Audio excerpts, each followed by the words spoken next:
Bismillah, alhamdulillah, salatu salam ala rasulillah. Assalamualaikum warahmatullahi wabarakatuh. Sinabi ni Jihad at-Turbani, isang historian na Palestino, al-hakikatul lati yagfal anha al-kathiruna anna al-hadafa min tashwiyihi rumuz al-ummah huwa ana wa anta wa tiflaka alladhi sayakbur yawman duna an yajida ramzan wahidan min ummatihi yumkin an yaktadi bihi.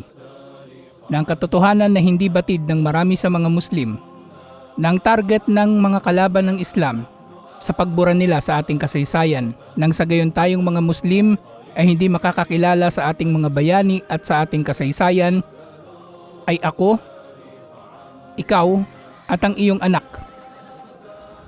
Tayo ang target ng pagbura at pagpapawalang saysay sa kasaysayan ng mga Muslim.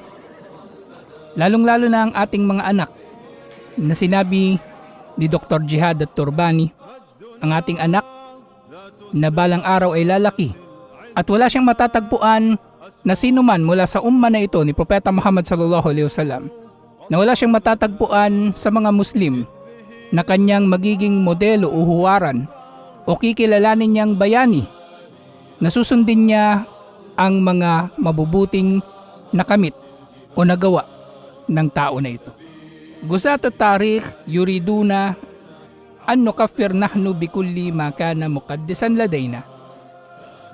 Ang mga nakikibaka raw sa kasaysayan nang tinutukoy niya rito yaong mga instrumento na ginagamit ng mga mananakop laban sa mga Muslim ay binuburan nila ang ating kasaysayan nang sa gayon tayong mga Muslim ay walang paniniwalaan sa anumang mga bagay na dati nating pinaniniwalaan o kaya ay kinoconsider natin na banal o mahalaga sa atin. Dahil ang kolonyalismo, ang imperialismo at ang malawakang pananakop ng makapangyarihang mga bansa sa buong mundo ay hindi lamang sa pamagitan ng mga sandata, bagkus ay sa pamagitan ng propaganda na tayong mga Muslim ang naging pangunahin sa mga biktima nito, na tayo ay itinuring ng buong mundo bilang mga kaaway dahil sa paglalarawan sa ating bilang mga terorista. Katulad ng ginawa nila sa paglalarawan kay Propeta Muhammad sallallahu alaihi wasallam bilang isang pedophile, bilang isang masamang tao, at gayon din sa ating mga bayani bilang mga kriminal. Kaya marami sa atin sa panahon natin ngayon, kung ikaw ay Muslim na nanonood sa programang ito, tanungin mo ang iyong sarili at makikita mo na nagtagumpay sila, ang mga kalaban ng Islam, sa layunin nilang ito. Tanungin mo ang iyong sarili, sinong bayaning Muslim ang kilala mo? Magbilang ka ng 5. At tanungin mo ang sarili mo, sinong bayaning hindi Muslim ang kilala mo? At maaring mas marami kang mabibilang o maaalala. Ito ay dahil sa mga Muslim, ang kasaysayan natin ay pilit na binura ng mga kalaban ng Islam nang sa gayon tayo ay walang pagkukunan ng inspirasyon at tayo ay kukuha ng inspirasyon sa iba, sa ating mga kalaban, na gagawin natin silang mga halimbawa at huwaran na magiging dahilan ng ating pagkalugmok. Sa gabing ito inshallah ay tatalakayin natin ang kahalagahan ng pag-aaral ng kasaysayan. At dahil ang malaking bahagi ng ating kasaysayan na may kinalaman sa jihad o sa pakikibaka sa landas ni Allah subhanahu wa ta'ala, tatalakayin natin, marapat ba tayong magturo o mag-aral ng jihad sa panahon nating ito? Ito ang ating programang Ikaw at ang Islam.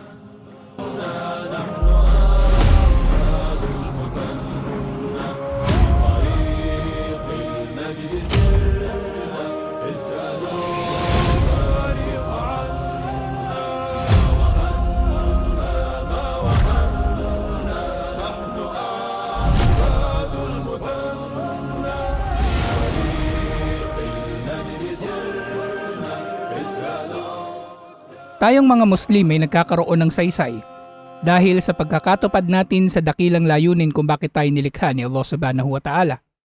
At ito ay sa dakilang layunin ng pagsamba kay Allah subhanahu wa ta'ala lamang ng nag-iisa at walang katambal. Subalit, ang pagsasabuhay natin sa dakilang layunin na ito ng pagsamba kay Allah subhanahu wa ta'ala ay hindi natin maisa sa katuparan liban na lamang na makilala muna natin ang ating relihiyon sa pamagitan ng patuloy natin na pagsangguni sa mga aral ng nakaraan. Nakatulad ng pagsangguni natin sa Quran na ipinahayag 1,400 years nang nakakalipas at gayon din ang sunna ni Propeta Muhammad sallallahu alaihi wasallam na isinabuhay ni Propeta Muhammad sallallahu alaihi wasallam ayon sa kung paanong marapat na isabuhay ng Muslim ang mga aral ng Quran. Katulad nga ng sinabi ni Aisha radhiyallahu anha tungkol kay Propeta Muhammad sallallahu alaihi wasallam, kana khuluquhul Quran. Ang ugali ni Propeta Muhammad sallallahu alaihi wasallam ay ang mismong Quran. At bukod pa sa mga gawaing pagsamba at mga paniniwala, tayong mga Muslim ay nangangailangan ng gabay kung paano tayo makikitungo sa ating kapwa, kung paano tayo makikitungo sa ating mga kakampi, Muslim man sila o hindi Muslim, at lalong-lalo na kung paano tayo makikitungo sa ating mga kalaban, kung paano natin naharapin ang mga hindi mananampalataya sa isang labanan o paano natin naharapin ang iba't ibang mga hamon ng lipunan, lalong-lalo na sa panahon natin ngayon na ang ideological warfare laban sa mga Muslim ay pinakamatindi dahil ginagamit ng makakanluraning media ang buong lakas nito upang ipinta ang Islam sa isang masamang paglalarawan sa pamagitan ng TV, radyo, dyaryo, magazine, iba't ibang mga babasahin at sa panahon natin ngayon sa internet. Sa panahon natin ngayon ay mas kailangan ng mga Muslim na magkaroon tayo ng tinatawag na sahwatul Islamiyah o Islamic Reawakening nang sa gayon tayo ay magising mula sa mahimbing na pagkakatulog na tayo ay nalugmok sa pagiging mahina at inaapi ng mga makakanluraning bansa dahil tayo ay nakalimot sa ating relihiyon at tayo ay nakalimot sa ating kasaysayan. Noong panahon ni Propeta Muhammad sallallahu alaihi wasallam at sa panahon ng naunang henerasyon ng mga Muslim ay wala nang mas makapangyarihan pa kaysa sa mga Muslim. Subalit dumating ang panahon ng pagbagsak ng umma ng mga Muslim at siya namang pag-angat ng nasyon ng mga kanluraning bansa na silang mga nanguna sa teknolohiya, sa pagpapalaganap ng kultura at iba't iba pang aspeto na may kinalaman sa buhay ng tao dito sa mundo. At ang mga Muslim, sila ay inalipin ng mga taong ito, naging second-class citizen sa mundo at ngayon ay pinagbibintangan ng kung ano-anong kasamaan katulad ng terorismo, radikalismo at iba't iba pang mga masasamang bintang sa kapwa-tao. Kung babalikan natin ang kasaysayan, ay makikita natin dito ang solusyon sa napakarami nating mga suliranin. At ito ang isa sa mga dahilan kung bakit natin kailangan na pag-aralan ang relihiyon, kung bakit kailangan nating pag-aralan at ituro ang jihad. Ang jihad ay mahalaga na maituro natin at mapag-aralan upang makilala natin ang kasaysayan at maisakatuparan natin ang mga aral nito. Katulad nga ng sinabi ni Imam Ahmad rahimahullah na walang anumang babago sa umma na ito liban na lamang sa anumang nagbago sa naunang bahagi nito. Na kung ang mga sahaba radhiyallahu anhum at ang naunang henerasyon ng mga Muslim ang naging pinakamakapangyarihan sa mundo, na walang nangaapi sa kanila o walang nangangahas na mang-api sa kanila, ang marapat nating gawin ngayon ay ang manumbalik tayo sa kanilang manhaj o sa kanilang pamamaraan, sa kanilang paniniwala, sa kanilang mga pagsasabuhay, sa mga gawaing pagsamba at mga pang-araw-araw na pamumuhay at iba pang bahagi ng kanilang kultura at iba pa. Ang jihad ay bahagi ng ating relihiyon at kultura na makikita natin ang makapangyarihang mga bansa, malaki ang ginugugol nilang panahon sa pag-aaral at pagtuturo ng kanilang kasaysayan na ipinapakilala nila ang kanilang mga bayani sa maliliit na mga bata, na katulad lamang din ng ginawa ng naunang henerasyon ng mga Muslim. Noong panahon ng mga sahaba, ang sira o ang talambuhay ni Propeta Muhammad sallallahu alaihi wasallam ay hindi pa nakikilala sa katagang sira o talambuhay. Ito ay tinatawag nilang magazi o mga digmaan ni Propeta Muhammad sallallahu alaihi wasallam. Dahil makikita natin na marami sa mga ahkam o mga pagsasabatas ang lumitaw sa mga pagkakataon na ito na sila ay nasa digmaan, at gayon din ay nakikita natin ng highlight ng kasaysayan ng naunang henerasyon ng mga Muslim ay umiikot sa mga labanan na ito. Hindi ba't ganito rin kung paano magtala ng kasaysayan ng mga hindi Muslim na ang kanilang mga kasaysayan, ang pinakarurok ng mga ito ay pawang mga panahon kung kailan nakipagdigmaan si George Bush, si Adolf Hitler, si Stalin, si Lenin, si Napoleon at iba pa.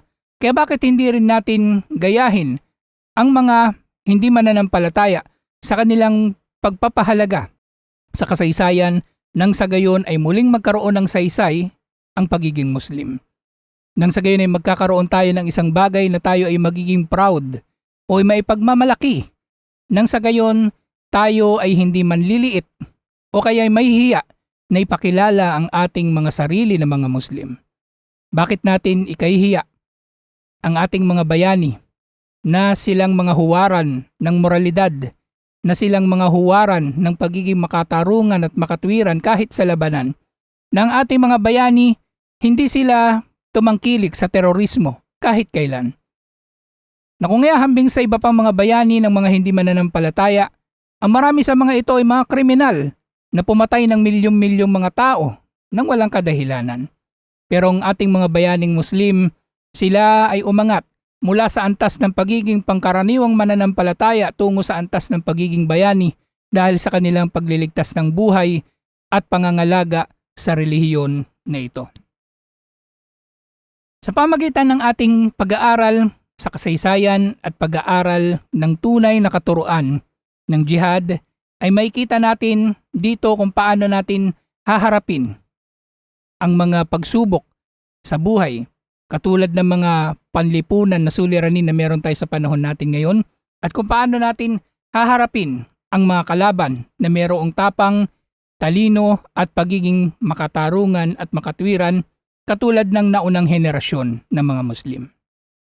Na makikita natin kung hindi natin pag-aaralan at ituturo ang jihad sa tunay na anyo nito, tunay na nagtagumpay na naman ang kalaban dahil natupad na naman ang kanilang hinahangad na ang mga Muslim ay maging mangmang sa kanilang kasaysayan.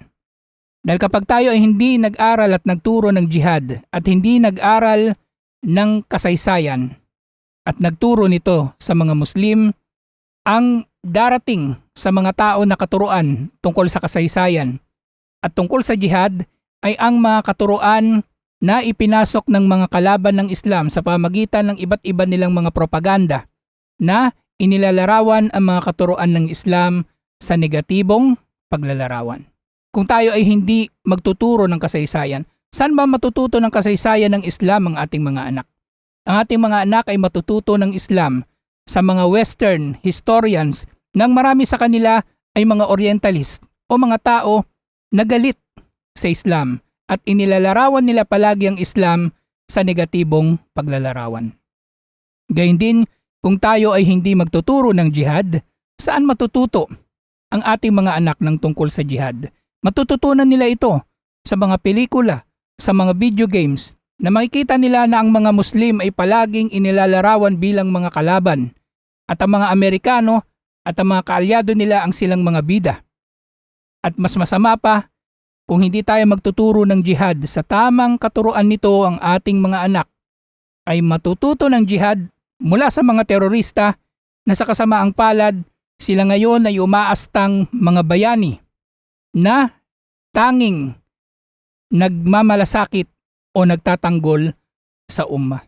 Hindi nakakapagtaka na sa panahon natin ngayon ay marami sa mga kabataan ang nagiging radikal.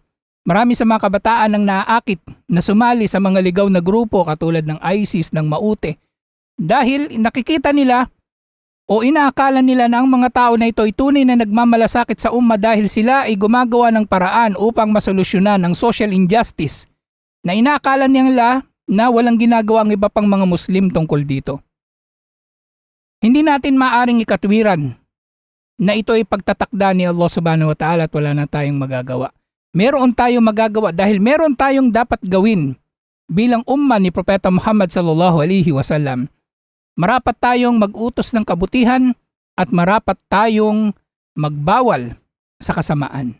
At nalaman natin na kung ang jihad ay hindi natin maituturo sa tunay na anyo nito, ay mapapalitan ito ng maling anyo nito at ito na nga ang nangyari sa napakaraming mga kabataan at mga tao sa panahon natin ngayon, mga Muslim sa panahon natin ngayon na nagsisimula sila bilang mga simpleng nakikisimpatya lamang sa mga ligaw na grupo. At sila ay, kung hindi man magiging membro nito, ay magiging mga lone wolf operators na bagaman hindi sila pisikal na miyembro ng mga organisasyon na ito, sila ay gagawa ng mga gawaing terorismo sa ngalan ng paniniwalang radikal ng mga grupong ito. Na siyang mga nangyayaring mga kaganapan ngayon sa iba't ibang mga bansa, lalong-lalo na sa US at sa France, na dalawang bansa na merong pinakamalaking kasalanan sa pagkalugbok ng mga Muslim sa kahirapan. Ang France mula nung una pang panahon, ito ay nanakop ng napakaraming mga bansang Muslim, lalong-lalo na sa North Africa na sila ay nagpahirap sa mga Muslim. Kaya ang mga radikal na grupo sa panahon natin ngayon, ginagamit nila ang katotohanan na ito na ikinubli sa mga tao na sa ngayon sa panahon natin ang France ay inilalarawan bilang bayaning bansa, bilang bansa na mapagmahal sa kapayapaan. Subalit sa katotohanan nito, ang mas mahabang kasaysayan ng France ay ginugol nito sa pagsakop sa ibang bansa, paghakot ng resources ng mga bansang ito at pagsira sa kabuhayan, kultura, relihiyon at pamumuhay ng kanilang mga bansang sinakop. Nasinamantala ito ng mga radikal na mga grupo na marami sa mga ito ay napapabalita pa nga na maaring ginagamit lamang din ng mga imperialistang bansa nang sa gayon ay magdulot ng kaguluhan at kalituhan sa kalagitnaan ng mga Muslim. Kaya sa France, maraming mga nangyayaring pag-atake na inspired ng ISIS at ng mga radikal na grupo dahil nalalaman ng mga Muslim na ang France ay mayroong napakalaking atraso sa mga Muslim. Pero nalalaman nga natin, kung naituro sana natin ang tamang jihad, sana inalaman ng mga tao na ito na ang jihad ay labanan dapat sa pagitan ng mga combatants. Labanan sa pagitan ng sundalo at sa sundalo ng kalaban, sundalo ng mga Muslim at sa sundalo ng kalaban, at hindi labanan sa pagitan ng sundalo ng mga Muslim at sa mga sibilyan na mga kalaban. Pero dito nga, dahil ang mga Muslim ay nagkamali na sila ay umatake sa mga sibilyan na mga Pranses na wala namang kinalaman sa panggegera sa mga Muslim, lalo na namang nagtagumpay ang mga kalaban ng Islam sa pamagitan ng paggamit sa mga kaganapan na ito sa kanilang propaganda upang siraan lalo ang relihiyon na ito. At ganito rin ang nangyayari sa Amerika. Nakikita natin tuwing ang tinatalikuran natin ang ating kasaysayan, tuwing ang tinatalikuran natin ang jihad, na ito ay maituro man lang kahit papaano kung paano ang tama at marapat na pagsasakatuparan ng jihad, ang Muslim ay nakakagawa ng mga pagkakamali na sinasamantala naman ng ating mga kalaban upang tayo ay lalong ilugmok at mailagay sa mas mapanganib na kalagayan upang tayo ay lalo nilang mapangibabawan. Kaya napakahalaga na ang mga Muslim ay magpapatuloy ng pag-aaral sa kanilang kasaysayan at sa iba't iba pang bahagi ng katuruan ng relihiyon na ito. Ang pag-aaral at pagtuturo ng kasaysayan at ng jihad, ito ay bahagi ng ating relihiyon. Na natukoy nga natin kanina na mga kasamahan ni Propeta Muhammad sallallahu alaihi wasallam bukod pa sa Quran ay tinuturuan nilang kanilang mga anak ng talambuhay ni Propeta Muhammad sallallahu alaihi wasallam. Pero sa panahon na ito, tila nahihiya ang mga Muslim at natatakot pa nga sila na mabanggit ang mga bagay nito sa takot na sila ay mapagbintangan, na sila ay mga radikal o sila ay nagtuturo ng kaligawan sa mga Muslim. Pero sa totoo nito, kung mananatili tayo sa ganitong mentalidad, ay lalo tayong aapakan ng mga kalaban ng Islam at lalong maliligaw ang mga Muslim. Dahil ang totoo niyan, ang tunay na solusyon upang masugpo ang terorismo at radikalismo ay ang magturo pa tayo ng jihad at ang magturo pa tayo ng kasaysayan. Dahil kapag nalaman ng mga tao, nakilala ng mga tao, na ganito pala ang tamang kasaysayan ng mga Muslim, na naging makatarungan pala ang mga sinaunang Muslim, na hindi pala totoo na ang Islam ay lumaganap sa pamagitan ng espada, na hindi pala totoo na pinilit ng mga Muslim ang mga tao na yumakap sa Islam, na kapag hindi sila mag-Muslim ay pupugutan sila ng ulo. Hindi ba't napakainam ng ganito? Hindi ba't napakainam din na makilala ng mga tao na ito pala ang jihad? Nang jihad, ang layunin pala nito ay ang iangat ang salita ni Allah subhanahu wa ta'ala at gawin itong pinakakataas-taasan, at ang jihad, ito ay naglalayon na itaguyod ang Sharia, na ang layunin pala ng Sharia ay ang pangalagaan ng buhay, relihiyon, ari-arian, salinlahi, at pag-iisip ng tao, Muslim man o hindi Muslim. Na tayong mga Muslim, dahil hindi tayo nagtuturo ng ating relihiyon sa tamang pagtuturo nito, na sinusunod na lamang natin ang curriculum o ang module na inihanda para sa atin ng mga hindi mananampalataya o ng mga kalaban ng Islam, na ang gusto nila ay ang propaganda lamang nila ang matutupad, na sila ay palaging lilitaw ng mga bayani at ang mga Muslim ay lilitaw ng mga kalaban, hindi natin naipapaliwanag ng maayos ito.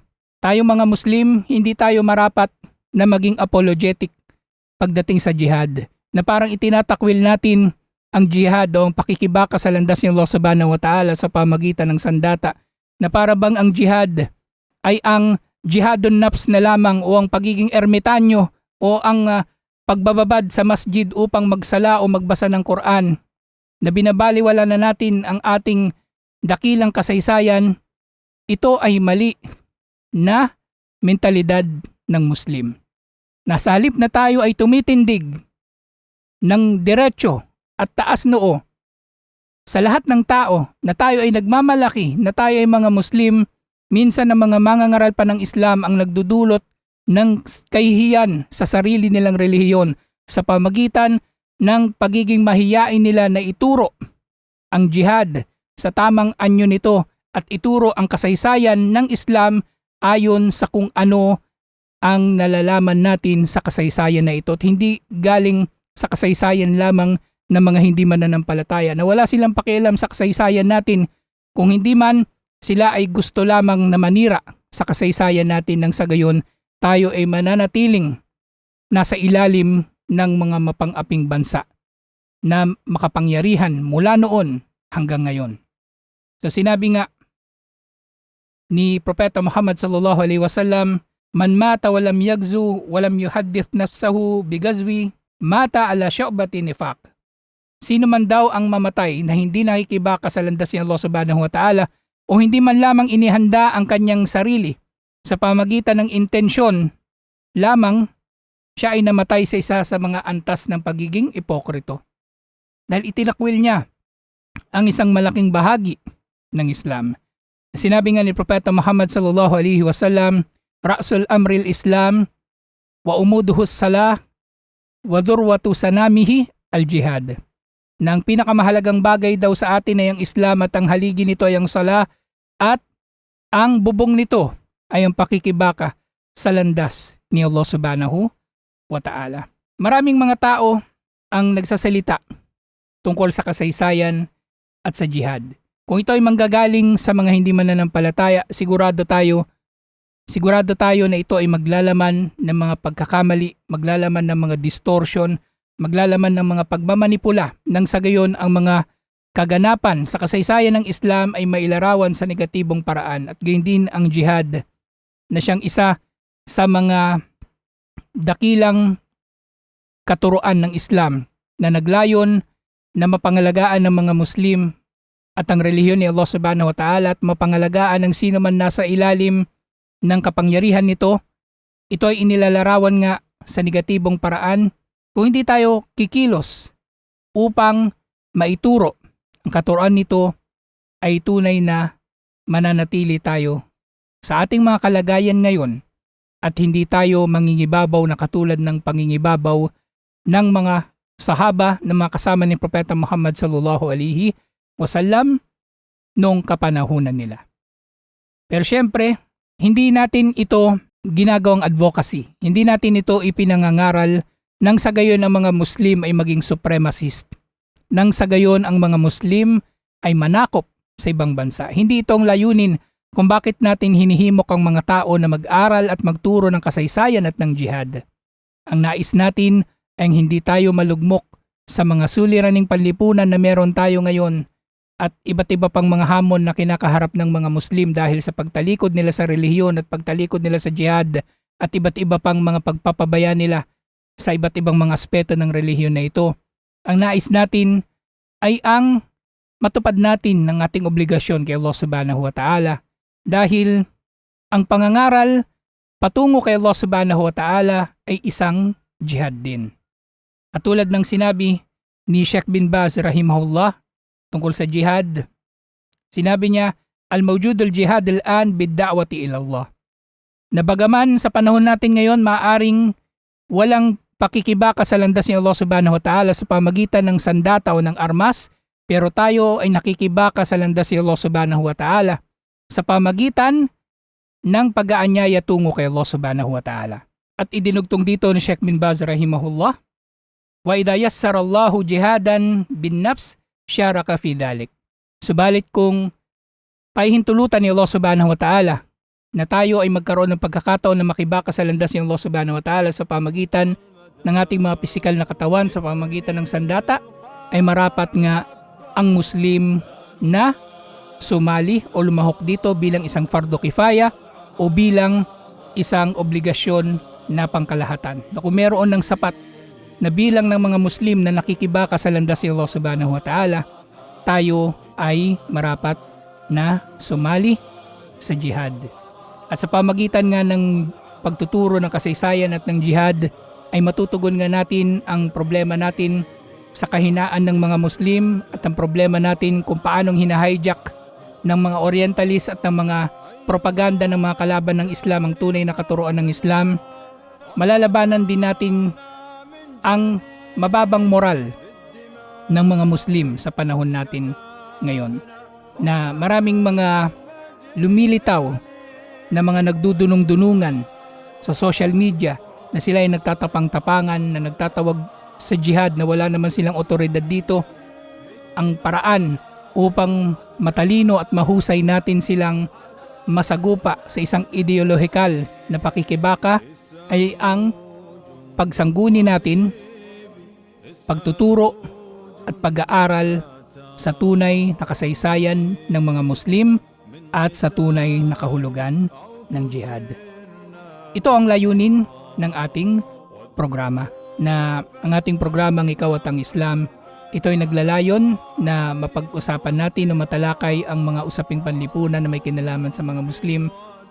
Kaya madalas na natatalakay natin dito ang tungkol sa ating mga bayani, tungkol sa kasaysayan, at ngayon naman sa kahalagahan ng pag-aaral natin sa ating kasaysayan. Alhamdulillah.